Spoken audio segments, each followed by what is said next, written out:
Esta primavera, florescemos juntos. Apoie as vozes plurais que não têm medo de ir contra a corrente e partilhe a sua opinião nos comentários. Desfrute de todos os benefícios Observador, agora com 20 € de desconto. Assine hoje em observador.pt. E na verdade, ao utilizar a sua intervenção inicial, o Portugal, à qual amanhã quer voltar, depois do bastizado feito, não faltam padrinhos a primeiro-ministro. E a Estado, é essa a lógica? Senhores deputados.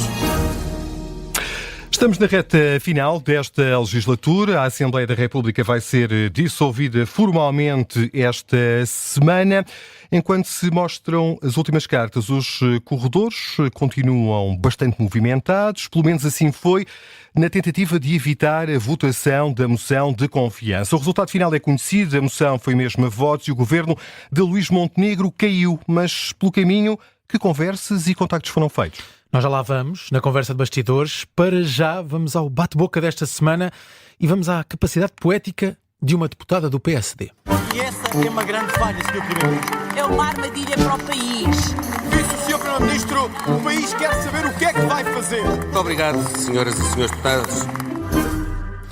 Já com o Parlamento a gastar os últimos cartuchos, as questões internacionais foram as protagonistas do debate de quinta-feira, mas com várias e inusitadas divergências.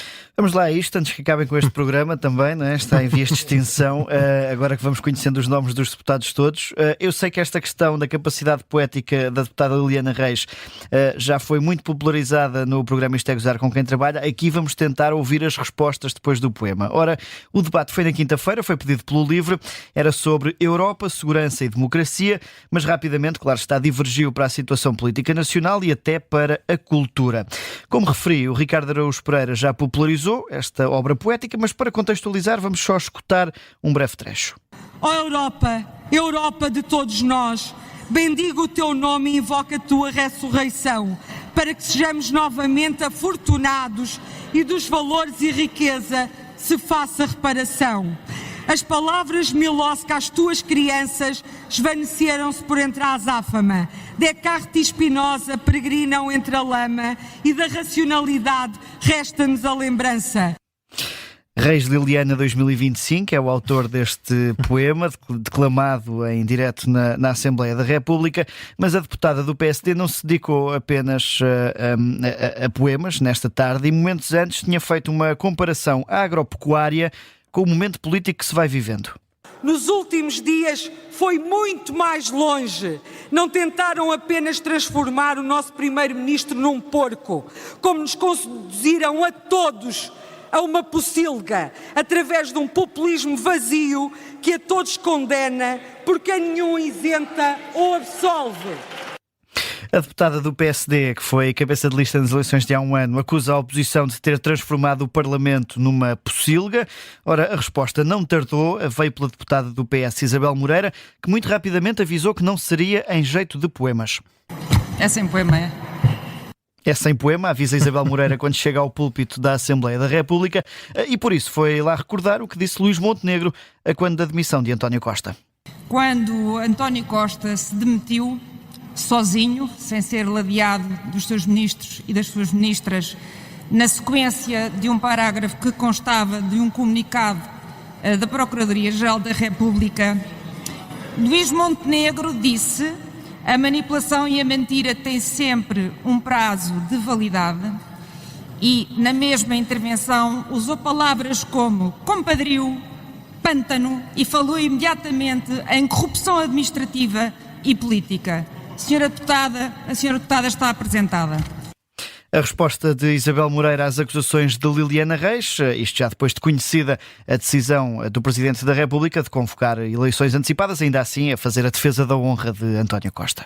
Bom, o Parlamento vai esgotando os últimos cartuchos, a dissolução formal está prevista para esta quinta-feira. Até lá, que dossiês é que ainda podem ficar fechados? Nós depois um dia iremos aos que caíram, também ainda vamos ter tempo para isso, mas para já o que se vai tentar fechar é o relatório com as conclusões da Comissão Parlamentar Parlamentar de Inquérito ao caso das gêmeas. A marcação das eleições para 18 de maio deu aqui mais uns dias de trabalho aos deputados, que podem ainda tentar encontrar uma forma de aprovar conclusões alternativas, face ao que foi apresentado pela deputada do Chega, Cristina Rodrigues. Depois de dissolvida, a Assembleia pode apenas concluir os processos legislativos que já foram definitivamente aprovados, pode tratar daquilo que se chama a redação final dos diplomas, que é uma fase em que já não há alterações de caráter político, mas apenas meramente técnico.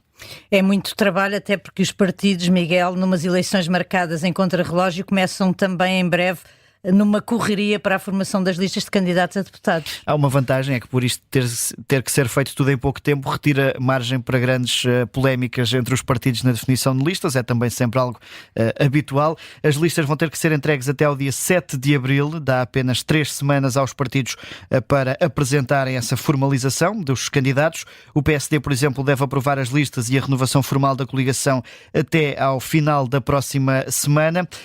Estes que são deputados que não chegam a cumprir um ano de mandato. A Guiar Branco, por exemplo, foi eleita 27 de março do ano passado, vai ficar a uma semana de assinalar esse ano de mandato. Os deputados tomaram posse um dia antes, a 26 de março, não cumprindo assim sequer 365 dias antes da dissolução oficial do Parlamento. Até lá ainda podem surgir novidades. Já lá vamos. Para já, os destaques da semana com o deputado pela Positiva.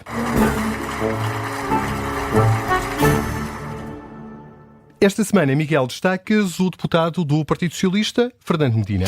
Dentro da direção não devem concordar, isto porque Fernando Medina apresentou de forma surpreendente uma declaração de voto à rejeição da moção de confiança ao Governo. O deputado e ex-ministro das Finanças avisou o plenário ao mesmo tempo em que avisou Pedro Nuno Santos, ou seja, o líder do PS não foi avisado com antecedência. O destaque pela Positiva vai pela capacidade de posicionamento. A entrevista à Antena 1, Medina disse que se devia ter feito mais para evitar a crise política e quis sinalizar isso. Não deixa de ser um posicionamento face ao futuro. Se toda a estratégia de Pedro Nuno Santos falhar, Medina pode sempre dizer que avisou. É algo que Pedro Nuno fez no passado com António Costa e também normal em partidos de poder, diga-se. E abre também uma curiosidade para a forma como Pedro Nuno Santos vai lidar com o legado de António Costa nas próximas listas de deputados. Há um ano, praticamente todos os governantes que quiseram foram candidatos a deputados. Veremos agora se ainda existirá essa vontade de agregar todos, mesmo os que em surdina têm sido críticos do atual secretário-geral. Fernando Medina, destaque desta semana pela Positiva. Vamos agora ao deputado com sinal menos.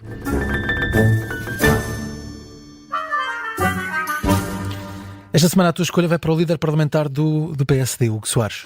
É uma repetição face à semana passada. Vamos aqui de moção em moção. Na semana passada a crítica foi pela forma como decorreu o debate da moção de censura, agora pelo debate da moção de confiança. Enfim, a fita do tempo, a história do debate já foi contada e recontada e o sinal menos vai sobretudo porque Hugo Soares e também Luís Montenegro são dois parlamentares muito experientes, conhecem bem o funcionamento daquela casa e mesmo assim Hugo Soares ensaiou ali números como tentar marcar em direto uma reunião entre o Primeiro-Ministro e o líder da oposição, perante a recusa de Pedro Nuno Santos. Mais tarde foi o Governo a tentar negociar a forma como se faz uma comissão de inquérito, ou melhor dizendo, uma comissão parlamentar de inquérito, portanto é o Parlamento que decide como e porquê, e tudo culminou um bocadinho com aquela imagem que a RTP bem destacou numa peça de Pedro Duarte a tentar ligar a Pedro Nuno Santos, que deixou o Governo pendurado pelo menos ao telefone.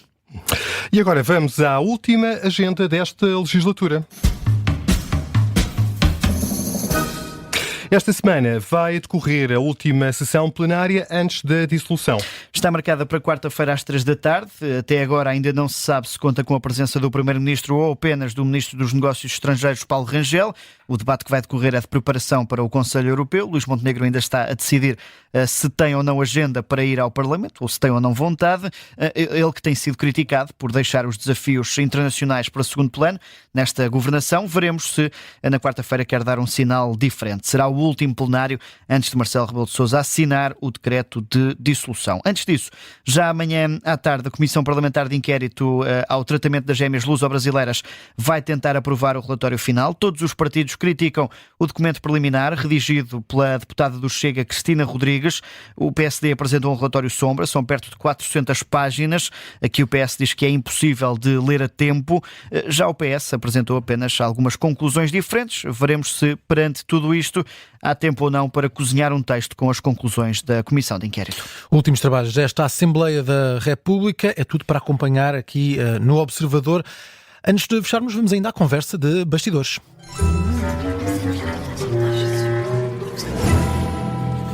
O fim deste governo fica marcado por uma hora final em que o CDS pediu a suspensão do debate da moção de confiança para se tentar chegar a um acordo com o governo. Que conversas e que movimentações é que existiram durante esses 60 minutos, Miguel? Foram ensaiadas poucos dias antes do debate e antes desses 60 minutos finais, mas nunca chegaram a bom porto. Antes do arranque do debate, Hugo Soares ensaiou um contacto com a homóloga do PS, Alexandra Leitão, para dar conta da disponibilidade para suspender a moção caso o PS dissesse o que queria saber sobre a Spinum Viva e definisse também um prazo para ter essas respostas. Ora, a resposta de Alexandra Leitão a Hugo Soares ditou o tom de todo o debate. Montenegro devia dar o primeiro passo, retirar a moção de confiança e aceitar a comissão de inquérito. As tentativas continuaram já durante o plenário, com contactos feitos por Hugo Soares a Pedro Nuno Santos, através do tal sistema telefónico interno do Parlamento que Ricardo Araújo Pereira já apelidou de linha PNS 24 e que, como já aqui referi, Pedro Duarte também tentou utilizar sem sucesso. O PS só aceitava falar depois desse sinal de Luís Montenegro, que era retirar a moção de confiança. E, entretanto, Pedro Nuno Santos foi sempre rejeitando as tentativas de aproximação do PS. Hugo Soares tentou o inusitado número de suspender a sessão, mas foi rejeitado, até que o CDS obrigou mesmo o Miguel à suspensão do debate e foi aí que começou a hora final de tentar chegar a um acordo. O CDS utilizou um direito putestativo, portanto obrigatório para suspender o debate. As bancadas da direita rapidamente se esvaziaram, enquanto à esquerda Pedro Nuno Santos, em maior parte da bancada do PS, acabou por ficar pelo hemiciclo, com o líder do PS ao telefone, mãos a tapar a boca para que nada pudesse ser percebido. Minutos depois, muitos foram os deputados que continuaram na sala das sessões, mas Pedro Nuno foi até ao gabinete do grupo parlamentar, onde se fechou na sala da líder parlamentar perante um entrar e sair constante de membros da direção do partido, do núcleo duro. Nessa altura já não era Hugo Soares que ia fazendo os contactos ou procurando aproximações, mas sim a Pedro Duarte, o ministro dos Assuntos Parlamentares, que já tinha tentado chegar a acordo durante o debate, com várias propostas sobre os detalhes de uma comissão parlamentar de inquérito, foi o responsável por manter também esses contactos em privado. Ainda assim, apesar dos contactos, o PS fez saber e quis fazer saber de forma oficial que não estavam a existir negociações à porta fechada com o Governo ou com o PSD. Durante o processo, o observador sabe também que Luís Montenegro e Pedro Nuno Santos nunca falaram diretamente um com o outro, as conversas nunca chegaram a ser ao mais alto nível, e enquanto tudo isto acontecia, numa hora final de negociações sem grandes expectativas, os deputados dos vários partidos iam conversando pelos corredores, fazendo apostas sobre o que podia acontecer, enquanto outros, menos interessados no futuro político, iam comentando o resultado do jogo entre o Barcelona e o Benfica, que também já não estava propriamente favorável aos encarnados. Ainda antes da retoma dos trabalhos, Pedro Duarte, aliás, atirou a toalha ao chão em nome do Governo e, minutos antes de regressar ao plenário, falou aos jornalistas para se dizer triste e desiludido com a liminar recusa do PS em chegar a um entendimento. Ora, e para além dos deputados que andavam pelos corredores, também outro protagonista optou por estar à margem deste processo. Foi o presidente do CDS, Nuno Melo, que passou essa hora na sala do grupo parlamentar centrista, ao invés de estar na sala do Governo, com os restantes membros do Executivo. O Parlamento tem uma sala destinada aos membros do Governo, perto do plenário. É por lá que se reúnem e ficam antes de serem ouvidos em comissões ou antes dos plenários.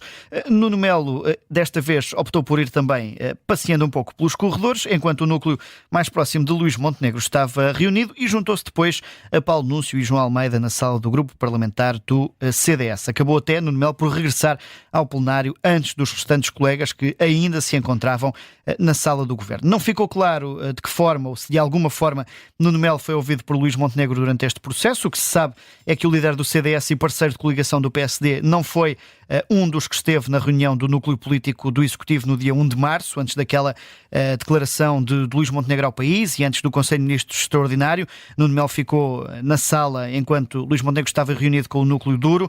Ainda assim, o entendimento do presidente do CDS, como deu conta em entrevista à SIC, é que o acordo de coligação é válido até às autárquicas, logo, apesar de poder discordar ou não, também abrange estas eleições legislativas antecipadas, tendo sido mais ou menos ouvido por parte de Luís Montenegro. E assim ficamos a conhecer alguns dos factos mais relevantes durante essa hora de pausa na discussão e votação da moção de confiança. E o repórter parlamentar do Observador, o que é que andou a fazer durante essa hora? Não foi a fumar, porque não fumo, foi a escutar atrás das paredes. Para tentar perceber o rumo dessas negociações que acabaram por não chegar a bom porto. A moção de confiança foi mesmo chumbada, o país vai para eleições. E também porque, deixa-me só acrescentar este detalhe curioso, Miguel, as filas dos bares estavam impossíveis. Pois, tu deste conta disso mesmo, em direto na altura, exatamente. que foi um dos momentos mais relevantes da tarde. Chegamos assim ao fim de Passos Perdidos. Estão de regresso na próxima segunda-feira, já depois da dissolução oficial do Parlamento. Pode ouvir esta edição a qualquer momento em podcast. E na verdade, ao utilizar a sua intervenção inicial, Vá lá para amanhã, quero voltar. Depois do bastizado feito, não faltam padrinhos a primeiro-ministro. E a Estado, é essa a lógica? É essa a lógica. Senhores deputados,